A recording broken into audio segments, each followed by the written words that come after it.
ગાંધીનગરમાં મતદાન જાગૃતિને લઈને સ્વીપ અંતર્ગત બાઇક રેલીનું આયોજન કરાયું। સેક્ટર 11 થી ઇન્ફોસિટી થઈ કલેક્ટર ઓફિસ સુધી રેલીનું આયોજન કરાયું હતું અને લોકો ચૂંટણીને અવસર ગણી અચૂક મતદાન કરે તેવી આશા સાથે બાઇક રેલીનું આયોજન કરાયું છે અને મુખ્ય ચૂંટણી અધિકારી પી ભારતી રેલીને પ્રસ્થાન કરાવ્યું।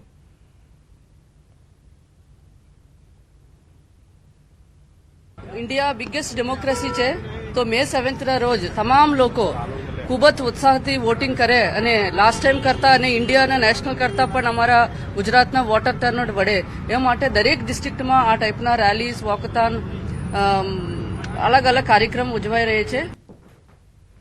સમગ્ર રાજ્ય સહિત દેશમાં ચૂંટણીનો માહોલ જામી ચૂક્યો છે ને ત્યારે રાજકોટના ધોરાજી ખાતે પેરામિલિટરી ફોર્સની ફ્લેગ માર્ચનું આયોજન કરવામાં આવ્યું। ચૂંટણી સમયે કાયદો અને વ્યવસ્થા જળવાઈ રહે તે માટે આ આયોજન કરવામાં આવ્યું છે અને જિલ્લાના વિવિધ વિસ્તારોમાંથી આ માર્ચ પસાર થઈ।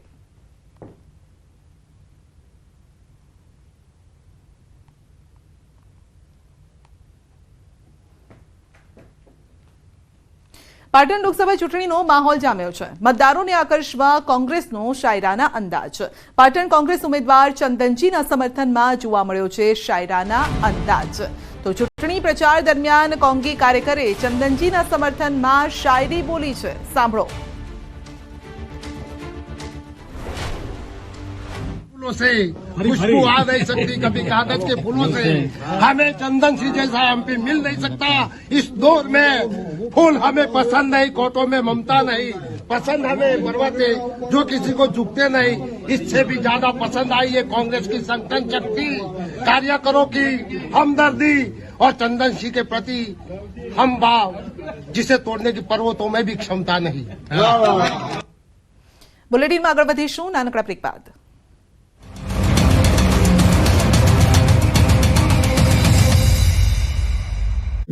ભીષણ ગરમીના તાપથી બચવા માટે સુરતમાં પશુ પક્ષીઓ માટે ખાસ વ્યવસ્થા કરવામાં આવી છે। સુરત મહાનગરપાલિકા સંચાલિત સરથાણા ખાતે આવેલા પ્રાણી સંગ્રહાલયમાં પ્રાણીઓ માટે ઠંડકની વિશેષ વ્યવસ્થા ઊભી કરાઈ છે।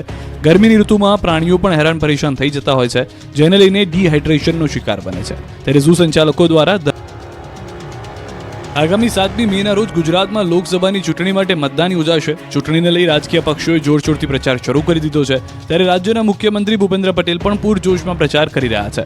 મુખ્યમંત્રીએ ઘાટલોડિયા વિધાનસભામાં વિસ્તારમાં અલગ અલગ સોસાયટીના ચેરમેન સેક્રેટરી સાથે એક મિટિંગમાં હાજરી આપી હતી અને 100% વોટિંગ કરવા માટે અપીલ કરી હતી। સાથે જ પ્રધાનમંત્રી મોદીને અમિત શાહે કરેલા વિકાસ કામોની માહિતી પણ આપી। આ તરફ મધ્ય ગુજરાતની આણંદ લોકસભા બેઠકના ભાજપના ઉમેદવાર મિતેશ પટેલે પ્રચારનો ધમધમાટ શરૂ કર્યો છે। આણંદ લોકસભા બેઠકના બોરસદ વિધાનસભાના ગ્રામીણ વિસ્તારમાં ઉમેદવાર મિતેશ પટેલ અને તેમના સમર્થકો સાથે પ્રચાર શરૂ કર્યો છે। બોરસદના ગ્રામીણ વિસ્તારમાં સ્થાનિકો પણ ઉપસ્થિત રહ્યા હતા। ભાજપના ઉમેદવાર મિતેશ પટેલ સાથે બોરસદ વિધાનસભાના ધારાસભ્ય અને ગુજરાત વિધાનસભાના નાયબ દંડક રમણભાઈ સોલંકી, અમૂલ ડેરીના વાઇસ ચેરમેન અને સહકારી ક્ષેત્રના આગેવાન કાંતિભાઈ સોઢા પરમાર સાથે બોરસદ ભાજપ સંગઠનના કાર્યકરોએ બોરસદ તાલુકાના ગ્રામીણ વિસ્તારમાં લોકસભાની ચૂંટણીના પ્રચારમાં જોડાયા છે। બનાસકાંઠાના ભાજપના પૂર્વ મંત્રી અને દિયોદરના ધારાસભ્ય કેશાજી ચૌહાણ કોંગ્રેસ પર ખૂબ બરસ્યા। લવાના ગામે યોજાયેલ સભામાં કેશાજીએ કોંગ્રેસ પર પ્રહાર કર્યા। તેઓએ કહ્યું કે કોંગ્રેસ એટલે કડવું બીજવારો, આ કડવા બીજવારના વાવેતર તમારા ગામના ના કરતા એવી વિનંતી કરું છું। તેઓએ કહ્યું કે કડવું બીજવાર ગમે ત્યારે નડે આ વાત તો તમે સમજો જ છો। બનાસકાંઠામાં ગેનીબેન જોરશોરથી પ્રચારમાં જોવા મળી રહ્યા છે। હવે ગેનીબેનનું નવું અને ત્રીજું રૂપ જોવા મળ્યું છે। ગેનીબેન ઠાકોર હવે ગરીબી કાર્ડ રમ્યા। ગેનીબેન ઠાકોરે પ્રચાર દરમિયાન કહ્યું કે હું ગરીબ પરિવારની દીકરી છું।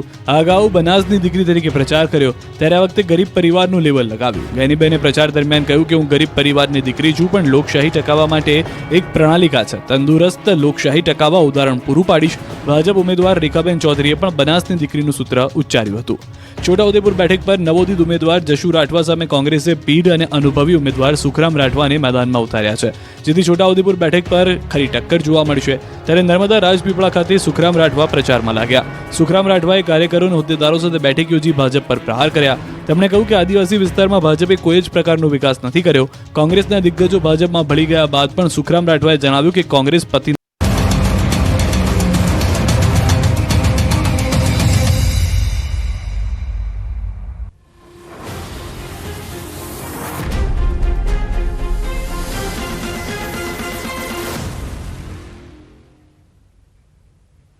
ગુજરાત લોકસભાની 26 બેઠકની ચૂંટણીમાં સૌથી વધુ જો કોઈ બેઠકની ચર્ચા થતી હોય તો તે છે ગુજરાતની સૌથી હોટ ફેવરિટ ગણાતી ભરૂચ લોકસભા બેઠક। આદિવાસી અને મુસ્લિમ મતદારોનો દબદબો ધરાવતી આ બેઠક પર 30 વર્ષથી મનસુખ વસાવાનું એક હથ્થું શાસન છે અને ભાજપે જૂના જોગી મનસુખ વસાવા પર 7મી વાર કળશ છોડ્યો છે। ત્યારે મનસુખ વસાવાના કામગીરીથી જનતા કેટલી ખુશ છે, મુસ્લિમ મતદારોના દિલમાં કોણ છે, જુઓ અમારી વિશેષ રજૂઆત સાંસદનું સરવૈયું।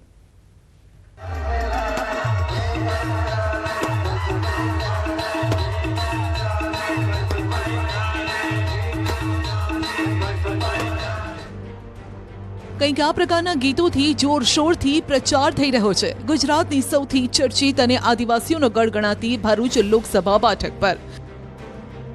માં નર્મદાના કાંઠે વસેલા અને દક્ષિણ ગુજરાતના પ્રવેશ દ્વાર સમાન ભરૂચ લોકસભા બેઠક પર ગરમીનો જેટલો પ્રકોપ નથી એટલો રાજકીય પ્રકોપ છે।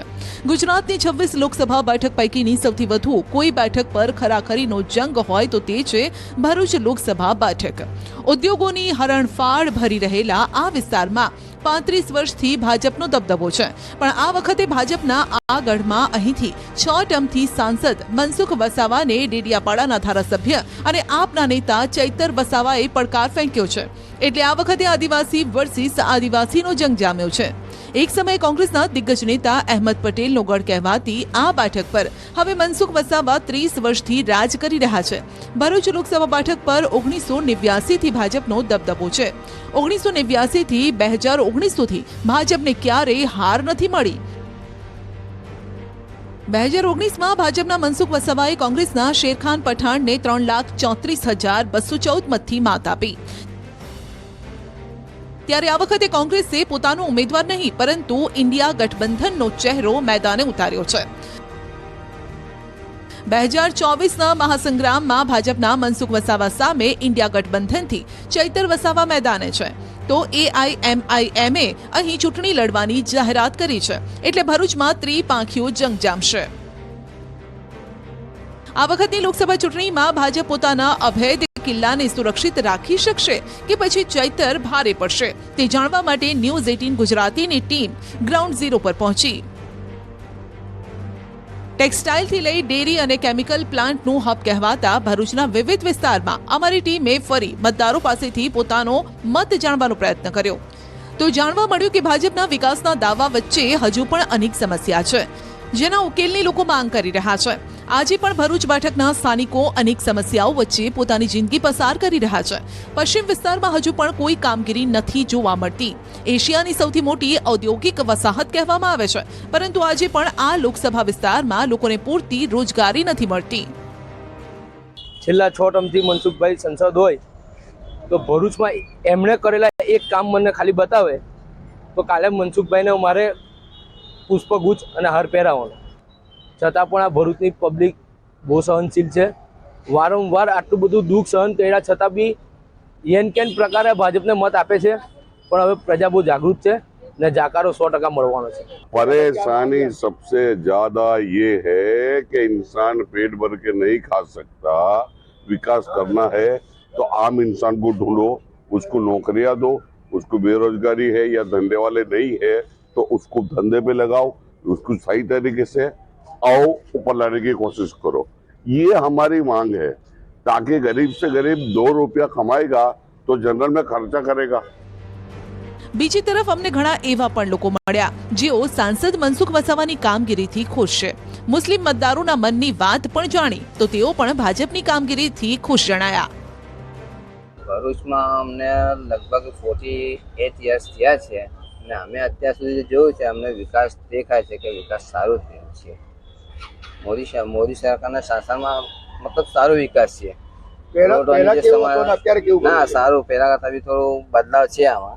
પહેલા તમે આમ દિવસે બી આમ નીકળો તો નહોતું બધું એટલું સારું, બધું જંગલ ટાઈપ હતું।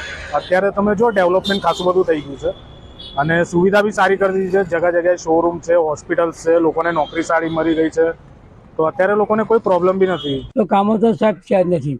આ ઝઘડિયા ગામમાં 15-20 વર્ષથી અત્યાર સુધી એક બી રોડ બન્યો નથી। હવે સંસદની અંદરના સાંસદના રિપોર્ટ કાર્ડ પર નજર કરીએ। છેલ્લા 5 વર્ષમાં મનસુખ વસાવાની સંસદમાં 82% હાજરી રહી। 128 સવાલ પૂછ્યા, 46 ચર્ચામાં ભાગ લીધો, 9.5 કરોડ રૂપિયાની ગ્રાન્ટ પણ વાપરી છે. આખા બોલાની છાપ ધરાવતા અને જાહેર મંચ પરથી અધિકારીઓને ખખડાવતા મનસુખ વસાવા કામના જોરે ચૈતર વસાવાને ધૂળ ચટાડવાનો દાવો કરી રહ્યા છે. બીજી તરફ ભરૂચ બેઠક પરના ઇન્ડિયા ગઠબંધનના ઉમેદવાર ચૈતર વસાવાએ પલટવાર કર્યો છે કે મનસુખ વસાવાનો અમે ઘમંડ તોડીશું. સમગ્ર ભરૂચ જિલ્લામાં અને મારા મત વિસ્તારની અંદર કાયદો અને વ્યવસ્થા જળવાઈ રહે એના માટે મેં સતત પ્રયત્નો કર્યા અને એમાં જબરજસ્ત મોટી સફળતા મળી.